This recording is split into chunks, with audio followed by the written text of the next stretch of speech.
Message পায়। তবে ওই মেসেজের সিগন্যাল ফলো করতে গিয়ে তারা মাথার উপর অদ্ভুত এক আলো দেখতে পায় এবং এরপর চোখ খুলে তারা নিজেদেরকে একটা রিসার্চ ল্যাবে খুঁজে পায়। এরপরেই একের পর এক তাদের সঙ্গে অস্বাভাবিক ঘটনা ঘটে যায়। এই ছেলে মেয়েগুলো ওই হ্যাকারদেরকে ধরতে গিয়ে এমন বাজেভাবে ফেসে গিয়েছিল যে সেখান থেকে বের হয়ে আসা তাদের পক্ষে একেবারেই অসম্ভব ছিল। কারা এই হ্যাকার এবং শেষমেশ কি পরিণতি হয়েছিল এই টিনেজার বাচ্চাগুলোর সঙ্গে, সেটাই দেখবো আজকের পুরো গল্প জুড়ে। তো শুরুতেই আমরা MIT নামের একটা ইউনিভার্সিটিতে পড়া তিনজন স্টুডেন্টকে দেখতে পাই, যাদের নাম ছিল জোনাস, নিক এবং হ্যালি। নিক এবং হ্যালি দুজনের রিলেশনশিপে ইনভলভড এবং একে অপরকে অনেক ভালোবাসে। তো নিক একদিন জানতে পারে তার গার্লফ্রেন্ড অর্থাৎ হ্যালি খুব দ্রুতই উচ্চশিক্ষার জন্য ক্যালিফোর্নিয়ায় চলে যাবে। এতে বেচারা নিক মনে মনে অনেক কষ্ট পায় আর ভাবে এই দূরত্বের জন্য হয়তো তাদের রিলেশনশিপটা নষ্ট হয়ে যাবে। তাছাড়া নিকের মাসেল ডিস্ট্রফি নামের এক ধরনের রোগ রয়েছে, যার কারণে তার হাতের শক্তি ক্রমশই কমে আসছিল এবং সবসময় তার হাতে একটা সাপোর্টের প্রয়োজন হয়। তার মাসেল এতটাই দুর্বল হয়ে পড়েছে যে ডাক্তার তাকে সবসময় একটা হুইল চেয়ার ব্যবহার করার পরামর্শ দিয়েছে। তো যাই হোক, হ্যালিকে ক্যালিফোর্নিয়া রেখে আসার জন্য তারা তিন বন্ধু মিলে লং ড্রাইভে বেরিয়ে পড়ে। তবে যাওয়ার পথে নিকের খুবই মন খারাপ ছিল, কারণ সে ভাবে হয়তো তার শারীরিক অসুবিধার কারণে হ্যালি তাকে ছেড়ে দূরে চলে যেতে চাইছে। আসলে কয়েকদিন আগে উনি একজন সুস্থ স্বাভাবিক মানুষের মতো হাঁটাচলা করতে পারছিল, তবে হঠাৎ করেই তার শরীরের পেশিগুলো অনেক দুর্বল হয়ে পড়ে আর যার কারণে সে এখন ধীরে ধীরে প্যারালাইজড হয়ে যাচ্ছে। যাই হোক, নিক কেমন কষ্ট পেতে দেখে হ্যালি তার কাছে আসে আর তাকে বলে, দেখো, আমি মাত্র 1 বছরের জন্য বাইরে পড়াশোনা করতে যাচ্ছি এবং আমি তোমাকে ভীষণ ভালোবাসি। তো যেতে যেতে পথেই রাত হয়ে যায় আর তারা তিনজনে বিশ্রাম নেওয়ার জন্য একটা হোটেলে অবস্থান করে। তবে তখন হঠাৎ তারা দেখে নোম্যাড নামের একজন হ্যাকার তাদের মোবাইল এবং ল্যাপটপ হ্যাক করে ফেলেছে আর তাদের সাথে যোগাযোগ করার চেষ্টা করছে। আসলে কয়েকদিন আগেই এই নোম্যাড নামের হ্যাকার তাদের ভার্সিটির সার্ভার হ্যাক করে সেই সম্পূর্ণ দোষ এই তিন বন্ধুর উপর চাপিয়ে দিয়েছিল। তবে কোনো মতে সে যাত্রায় তারা বেঁচে গিয়েছিল। কিন্তু আজকে নোম্যাড তাদের সাথে যোগাযোগ করে বলে, তোমরা সবাই লুজার আর কোনোদিনই তোমরা আমাকে ধরতে পারবে না। এতে জোনাস এবং নিক প্রচন্ড রেগে যায় এবং তারা দুজন নোম্যাডের লোকেশন হ্যাক করার চেষ্টা করে। আর কিছুক্ষণ পরেই তারা লোকেশন ট্র্যাক করে জানতে পারে নোম্যাড নামের সেই হ্যাকার এখান থেকে মাত্র 20 থেকে 25 কিলোমিটার দূরে অবস্থান করছে। এটা দেখে তারা খুশি হয়ে যায়, কারণ যে রাস্তা দিয়ে কালকে তারা যাবে সেই রাস্তার পাশেই নোম্যাডের লোকেশন দেখা যাচ্ছিল।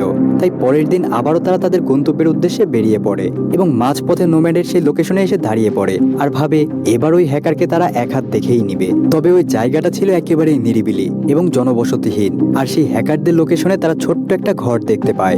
নিক এবং জোনাস তখন সাহস করে ওই ঘরের মধ্যে প্রবেশ করে আর অন্যদিকে তাদের মেয়ে বন্ধু অর্থাৎ হ্যালি সেই গাড়ির মধ্যেই বসে থাকে। এরপর তারা দুজনে ঘরের মধ্যে এদিক সেদিক সবকিছু খুঁজে দেখে, কিন্তু সেখানে তারা তেমন কিছুই খুঁজে পায় না আর দেখে সম্পূর্ণ বাড়িটাই ভাঙাচোরা আর পরিত্যক্ত অবস্থায় পড়ে আছে। কিন্তু তখনই হঠাৎ তারা বাইরে হ্যালির চিৎকার শুনতে পায়। তারা দৌড়ে বাইরে চলে আসে এবং গাড়ির মধ্যে হ্যালিকে আর কোথাও খুঁজে পায় না। শুধু তাই নয়, তারা দেখে অন্ধকারের মধ্যে কেউ একজন হ্যালিকে উপরের দিকে তুলে নিচ্ছে। তারা হ্যালিকে খোঁজার চেষ্টা করতেই হঠাৎ সাদা একটা আলোক রশ্মি এসে তাদের উপরে পড়ে আর সাথে সাথেই তারা দুজনে সেখান থেকে গায়েব হয়ে যায়। এরপরেই যখন নিকের হুঁশ আসে তখন সে নিজেকে একটা রিসার্চ ল্যাবের ভেতর হুইল চেয়ারে বসা অবস্থায় খুঁজে পায়। সে লক্ষ্য করে তার আশেপাশে সবকিছুই অনেক মডার্ন এবং অ্যাডভান্সড টেকনোলজি দিয়ে বানানো। সে কিছুই বুঝতে পারছিল না যে সে এখানে কতদিন ধরে আছে, তার বন্ধুরাই বা কোথায় গেছে আর সে ল্যাবরেটরিতে এলোই বা কিভাবে। নিক আরও দেখে এখানকার সবাই সবসময় এক ধরনের বিশেষ প্রোটেক্টিভ স্যুট পরে থাকে। তো যাই হোক, এরপরে একজন লোক এসে তাকে ডক্টর ডিমন নামে একজন মানুষের কাছে নিয়ে যায়। ডক্টর ডিমন তখন নিককে অনেক প্রশ্ন করতে থাকে, কিন্তু নিক তার কোনো প্রশ্নেরই উত্তর দেয় না আর বলে, আমার সাথে আপনার কি? তাছাড়া আমার বাকি দুইজন বন্ধু কোথায়? তখন ওই ডক্টর তাকে জানায়, তোমাদেরকে নোম্যাড নামের যে হ্যাকার সিগন্যাল পাঠিয়েছিল সেটা কোনো সাধারণ সিগন্যাল নয়, বরং সেটা একটা এলিয়েনদের পাঠানো সংকেত ছিল আর তারা ওই এলিয়েনকে খোঁজার জন্য সেই ঘরের ভিতরে যাওয়ায় এলিয়েন দ্বারা ইনফেক্টেড হয়ে গিয়েছে আর এই কারণেই এখন তাদেরকে ল্যাবরেটরিতে রেখে বিভিন্নভাবে তাদের উপর রিসার্চ চালানো হচ্ছে। কিন্তু নিকের কাছে এসব কথা একদমই বিশ্বাসযোগ্য বলে মনে হচ্ছিল না। সে বলে, আমি শুধুমাত্র আমার বন্ধুদের সাথে দেখা করতে চাই। তবে ডক্টর তার কোনো কথা শোনে না আর তাকে একটা ভিডিও ফুটেজ দেখায় যেটা তারা ওই ঘরের ভেতর যাওয়ার সময় ক্যাপচার করেছিল। সেখানে দেখা যাচ্ছিল অন্ধকারে একটা গাছের পেছনে একটা এলিয়েন লুকিয়ে রয়েছে আর এটা দেখে নিক আরো অনেক বেশি ঘাবড়ে যায়। তো যাই হোক, এরপর সেই ডক্টর সেখান থেকে চলে যায় এবং এরপরে নিক তার হাতে একটা ট্যাটু দেখতে পায় যেখানে লেখা ছিল 235 and 41। তবে সে ওই ট্যাটুর বিষয়ে কিছুই বুঝে উঠতে পারে না। তারপর একজন লোক এসে নিককে সেখান থেকে নিয়ে যেতে থাকে। তবে যাওয়ার সময় হঠাৎ নিক লক্ষ্য করে তার গার্লফ্রেন্ড অর্থাৎ হ্যালিকে এখানে একটা রুমে আটকে রাখা হয়েছে। তবে হ্যালি একেবারে একেবারেই কথা বলার মতো অবস্থায় ছিল না। সে হ্যালির সাথে কথা বলার অনেক চেষ্টা করে, কিন্তু তাকে জোর জবরদস্তি করে ওই ল্যাবের একটা কেবিনে এনে রেখে দেওয়া হয়, যেখানে দুজন মানুষ তাকে সবসময়ই পাহারা দিত। যাই হোক, এভাবে পরবর্তী বেশ কয়েকদিন নিককে ওই ডক্টর ডেমন প্রতিদিন কিছু আজব প্রশ্ন করত, যেমন তোমার হাতে কয়টা আঙ্গুল আছে, কিংবা তোমার কয়টা চোখ রয়েছে। নিক বুঝতে পারে না তাকে কেন এমন অদ্ভুত প্রশ্ন করা হচ্ছে। প্রশ্ন করা শেষ হলে তাকে আবার ওই কেবিনে রেখে দেওয়া হতো। এভাবেই একদিন ওই কেবিনে থাকাকালীন সময়ে হঠাৎ নিক রুমের ভেন্টিলেটরের মধ্য দিয়ে তার বন্ধু জোনাসের শব্দ শুনতে পায়। এরপর তারা একে অপরের সাথে কথা বলে। জোনাস নিককে বলে, আমাদের সাথে আসলে কি হচ্ছে তা আমি কিছুই বুঝতে পারছি না। আমার মনে হয় এখানকার সবাই আমাদের উপর কোনো খারাপ এক্সপেরিমেন্ট চালাচ্ছে। তখন জোনাস বলে, গত কয়েকদিন ধরে সে তার শরীরে বেশ কিছু পরিবর্তন লক্ষ্য করেছে। তার কাছে মনে হয় তার শরীরের ভেতর থেকে কেউ হয়তো কিছু বের করে নিয়েছে। তখন নিক জানায় যে সে নিজেও তার কোমরের নিচে থেকে বাকি অংশটা অনুভব করতে পারছে না, এবং তার শরীরের ভেতরেও খুব অদ্ভুত অনুভব হয়। তো যাই হোক, প্রতিদিন ডাক্তাররা নিকের উপর বিভিন্ন পরীক্ষা নিরীক্ষা এবং জিজ্ঞাসাবাদ করতে থাকে। আজকের জিজ্ঞাসাবাদে নিক জানায় সে এখন আগের থেকে অনেক ভালো অনুভব করছে। এই কথা শুনে ডক্টর ডেমন একটা পৈশাচিক হাসি দেয়। মনে হচ্ছিল সে যেন কোনো একটা এক্সপেরিমেন্টে সফল হয়ে গিয়েছে। তবে নিক ওই দিন দরজা খোলার বিভিন্ন ধরনের সিকিউরিটি সিস্টেম এবং তাকে কোথায় নিয়ে যাওয়া হচ্ছে, কোন দিক দিয়ে নিয়ে যাওয়া হচ্ছে, এসব কিছুই খুব ভালোভাবে মনোযোগ দিয়ে দেখতে থাকে। আর রুমে ফিরে এসে সে ওই গোটা ল্যাবরেটরির একটা ম্যাপ বানিয়ে ফেলে, যাতে এখান থেকে সে পালিয়ে যেতে পারে। এবং এই ব্যাপারটা সে তার পাশের রুমে থাকা বন্ধু জোনাসকেও জানিয়ে দেয়, কারণ সে তার বন্ধুদেরকে নিয়েই এখান থেকে পালাতে চায়। এদিকে তখন ওই ল্যাবরেটরির ভিতরে অন্য একটা রুমে একটা গরুর উপর এক্সপেরিমেন্ট চালানো হচ্ছিল, কিন্তু তখনই সেখানে উল্টাপাল্টা কিছু একটা ঘটে যায়, আর সেখানকার প্রত্যেকটা সিকিউরিটি অ্যালার্ম বাজতে শুরু করে। আর সবাইকে জানিয়ে দেওয়া হয় তাদের আন্ডারে থাকা কোনো একটা সাবজেক্ট সেখান থেকে পালিয়ে গিয়েছে। এতে সেখানে থাকা সবাই অনেক ভয় পেয়ে এদিক সেদিক ছোটাছুটি করতে থাকে। এবং তখন নিক লক্ষ্য করে কিছু একটা সেখানকার দেয়াল চিরে বেরিয়ে গিয়েছে। মনে হচ্ছিল কোনো দানব এখানকার সবকিছু লন্ডভন্ড করে রেখে চলে গিয়েছে। তো যাই হোক, এরপর ওই ডক্টর আবারও নিককে প্রশ্ন করতে শুরু করে। আর এবার সে নিককে জিজ্ঞাসা করে, তুমি কি তোমার পা অনুভব করতে পারছো? তবে নিক তার কোনো প্রশ্নের উত্তর দেয় না এবং বলে, আমি আমার বন্ধুদের সাথে দেখা না করা পর্যন্ত তোমাদের কোনো প্রশ্নেরই উত্তর দিব না। আর তখন ডক্টর তাকে জানায় ওই দিন ওই পরিত্যক্ত বাড়ি থেকে তারা কেবলমাত্র নিক এবং হেলিকে উদ্ধার করতে পেরেছিল, কিন্তু তাদের বন্ধু জোনাসের কোনো খোঁজ তারা পায়নি।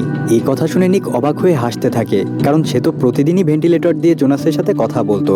তবে ওই ডক্টর সেখানে জোনাসের উপস্থিত থাকার বিষয়টা পুরোপুরি অস্বীকার জানায়। যাই হোক, নিক অনেক রিকোয়েস্ট করার পর ডক্টর তাকে হেলির কাছে নিয়ে আসে আর বলে, হেলি এখন সম্পূর্ণ কোমায় রয়েছে, তাই সে তোমার সাথে কথা বলতে পারবে না। তো সেদিনের মতো পরীক্ষা নিরীক্ষা শেষ করে রাত্রিবেলায় নিক বিভিন্ন রকম ক্যালকুলেশন করে এই দরজা খোলার একটা কোড বের করে ফেলে। তবে ওই দিন রাতের বেলায় সে জোনাসের কোনো শব্দই শুনতে পাচ্ছিল না, তাই সে তখন তার কেবিন থেকে বেরিয়ে হেলি রুমের দরজার কাছে চলে যায় এবং কোড ব্যবহার করে হেলি রুমে ঢুকে পড়ে। এরপর সে হেলির স্ট্রেচারটা তার হুইল চেয়ারের সাথে বেঁধে ফেলে এবং সেখান থেকে পালানোর চেষ্টা করে, এবং আস্তে আস্তে সে অনেকগুলো মানুষের চোখ ফাঁকি দিয়ে এই বিল্ডিং এর একেবারে শেষ দরজা অবধি পৌঁছে যায়। কিন্তু এই দরজার লকটা সে কোনো মতেই হাতের নাগালে পাচ্ছিল না। আর তখনই কয়েকজন বিজ্ঞানী এসে তাকে পেছন দিক দিয়ে ধরে ফেলে আর নিককে অজ্ঞান করে দেয়। এরপর নিক চোখ খুলে দেখতে পায় তার পাশে হ্যালি শুয়ে আছে, আর সৌভাগ্যবশত হ্যালিও এখন তার জ্ঞান ফিরে পেয়েছে। তবে সে হ্যালির হাত ধরতে গেলেই সেখানে কয়েকজন মানুষ চলে আসে আর তাকে অন্য রুমে নিয়ে যেতে চায়, কিন্তু নিক তাদেরকে বাধা দেয় এবং এক পর্যায়ে সে নিচে পড়ে যায়। কিন্তু অদ্ভুতভাবে সেখানে থাকা মানুষেরা তাকে পুনরায় স্ট্রেচারে না তুলে ভয় পেয়ে সেখান থেকে পালিয়ে যায়। আর নিক তখন দেখতে পায় এখানকার বিজ্ঞানীরা তার পা কেটে সেখানে এলিয়েন টেকনোলজি দ্বারা বানানো রোবোটিক্স পা লাগিয়ে দিয়েছে। এমন দৃশ্য দেখে সে অনেক বেশি ভয় পেয়ে যায়। প্রচন্ড কষ্ট হওয়া সত্ত্বেও সে এবার নিজের পায়ে দাঁড়ানোর প্রাণপণ চেষ্টা করতে থাকে, কিন্তু নিক বুঝতে পারে তার উপর বাইরে থেকে বিজ্ঞানীরা নজর রাখছে। তাই সে এবার কোনো মতে নিজের পায়ে দাঁড়িয়ে পড়ে এবং এবার সে আবার হ্যালিকে সাথে করে নিয়েই এই বিল্ডিং থেকে পালানোর চেষ্টা করে। সে তার শক্তি আর বুদ্ধিমত্তা দিয়ে সেখানকার সবাইকে পরাস্ত করে হেলিকে নিয়ে পালিয়ে যেতে থাকে। কিন্তু বিজ্ঞানীরা এত কিছু দেখার পরেও অদ্ভুতভাবে চুপচাপ দাঁড়িয়েছিল, অর্থাৎ তাকে বেশি কিছু বলছিল না। আর কেন তারা চুপচাপ ছিল সেটা আপনারা কিছুক্ষণ পরেই বুঝতে পারবেন। তো যাই হোক, একেবারে শেষ মুহূর্তে ডক্টর ডেমন নিকের সামনে চলে আসে এবং বলে, ভুল করেও এখান থেকে বাইরে যেও না, কারণ বাইরে দুনিয়ায় ভয়ঙ্কর এলিয়েনরা ছড়িয়ে ছিটিয়ে রয়েছে, তাই বাইরের দুনিয়ায় গেলে তোমাকে আমরা আর বাঁচাতে পারবো না। কিন্তু নিক তার কোনো কথা না শুনে লিফটের মাধ্যমে নিচে নেমে গিয়েছে। তো যাই হোক, নিচে এসে তারা একটা অন্ধকারাচ্ছন্ন টানেলের কাছে পৌঁছে যায়। তারা কোনো মতে ওই টানেল থেকে বাইরে বেরিয়ে আসে, আর তখনই অদ্ভুতভাবে হ্যালিরও জ্ঞান ফিরে আসে। এরপর তারা দুজনে নিজেদেরকে একটা মরুভূমির মধ্যে আবিষ্কার করে। সেই মরুভূমি ভেদ করে তারা বুকে সাহস নিয়ে সামনের দিকে এগিয়ে যেতে থাকে এবং সৌভাগ্যবশত একজন বৃদ্ধ মহিলার গাড়িতে তারা লিফট পেয়ে যায়। তবে এই মহিলাটা ছিল অনেক অদ্ভুত, কারণ সে নিজেই জানতো না যে সে কোথায় যাচ্ছে, আজকে কত তারিখ, এখন কয়টা বাজে, এসবের কিছুই সে জানতো না। কিন্তু তবুও অনেক কষ্টে তারা একটা গ্যাস স্টেশনের কাছে পৌঁছে যায় এবং নিক হেলিকে একটা ট্রাকের কাছে বসিয়ে সে চলে যায় একটা ফোন কল করার জন্য। কিন্তু দুর্ভাগ্যবশত সে দেখে ওই ফোনটাও নষ্ট হয়ে পড়ে আছে। আর তখনই একজন ট্রাক ড্রাইভার হেলিকে ট্রাকে তুলে নিয়ে সেখান থেকে পালিয়ে যেতে থাকে। এটা দেখে নিক তার গার্লফ্রেন্ডকে বাঁচানোর জন্য ট্রাকের পেছনে দ্রুত দৌড়াতে থাকে। তবে দৌড়ে ট্রাকের কাছাকাছি পৌঁছে গেলেও সে ড্রাইভার তাকে ধাক্কা দিয়ে নিচে ফেলে দেয় এবং হেলিকে নিয়ে পালিয়ে যেতে থাকে। এটা দেখে নিক অনেক রেগে যায় এবং উঠে আবারও দৌড়াতে শুরু করে। তবে তার পায়ে থাকা এলিয়েন টেকনোলজির কারণে এবার সে দ্রুত দৌড়াতে থাকে এবং দ্রুত গতিতে চলতে থাকা ট্রাকটাকেও সে ধরে ফেলে। আর ট্রাকের ভেতরে থাকা হেলি সেখানে একটা বন্দুক খুঁজে পায় এবং ওই ড্রাইভারের মাথায় সে বন্দুক তাক করে তাকে গাড়ি থেকে নামিয়ে দেয়। এরপর তারা দুজনে ওই ট্রাকটা নিয়ে এই এলাকা থেকে অনেক দূরে পালিয়ে যেতে থাকে। আর পালাতে পালাতে এক পর্যায়ে তারা দেখে তাদের সামনে আর কোনো রাস্তা নেই, অর্থাৎ রাস্তা এখানেই শেষ হয়ে গিয়েছে।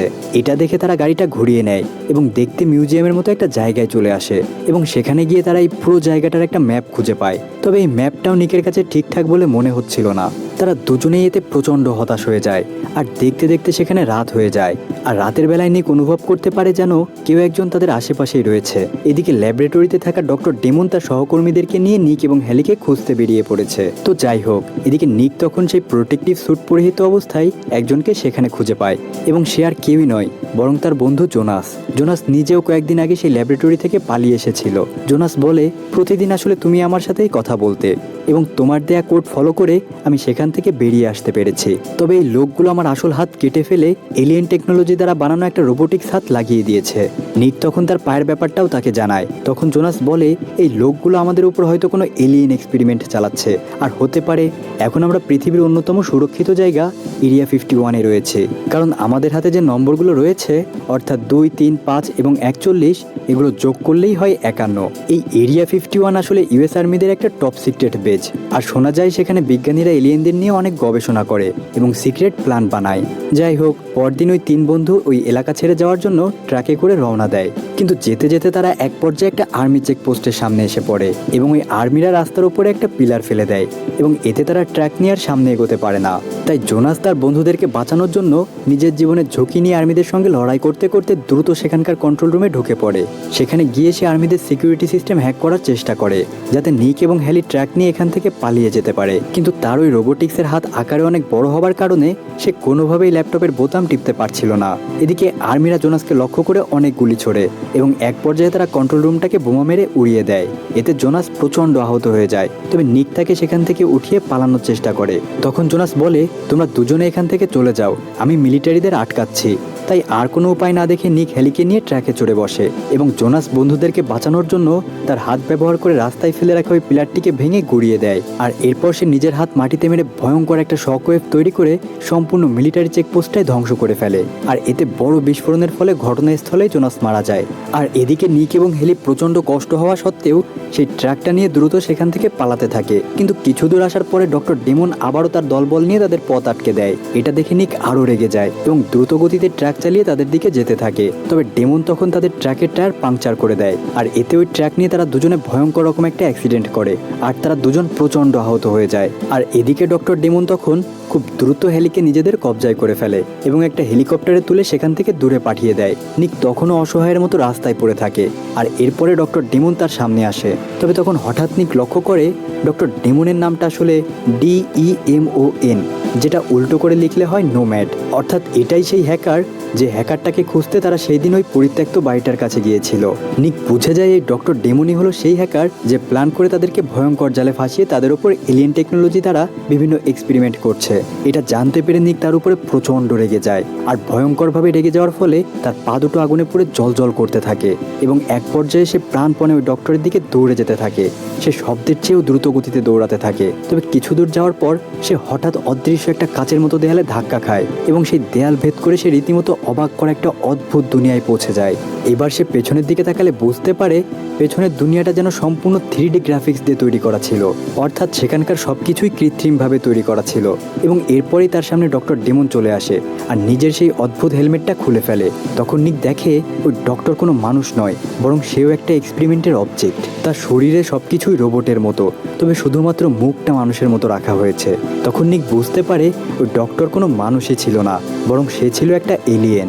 আর সে পৃথিবী থেকে মানুষদেরকে ধরে এনে নিজেদের টেকনোলজি তাদের উপর প্রয়োগ করত। নিক আরও দেখতে পায় সে আসলে পৃথিবীর কোনো জায়গায় নয়, বরং একটা বিশাল এলিয়েন স্পেসশিপে রয়েছে, যেটা সম্পূর্ণ উল্টো হয়ে মহাকাশে ঘুরে বেড়াচ্ছে। অর্থাৎ নিক এবং তার বন্ধুরা এতদিন ধরে পৃথিবীতেই ছিল না, আর এই শহরের ভেতরে থাকা সব কিছুই এলিয়েনরা 3D গ্রাফিক্সের মাধ্যমে বানিয়ে রেখেছিল। তো যাই হোক, এর সাথে সাথেই আজকের গল্পটা এখানেই শেষ হচ্ছে। গল্পের শেষের টুইস্টটা কিন্তু আমার কাছে বেশ দারুণ লেগেছে। অতিরঞ্জিত কোনো ভিএফএক্স কিংবা এলিয়েনদের অ্যাকশন না দেখিয়েও বেশ সুন্দর একটা গল্প তৈরি করা হয়েছে। তো গল্পটা আপনাদের কাছে কেমন লেগেছে সেটা জানাতে একেবারেই ভুলবেন না কিন্তু। তো দেখা হচ্ছে পরবর্তী ভিডিওতে, ততক্ষণ পর্যন্ত ভালো থাকবেন। আল্লাহ হাফেজ।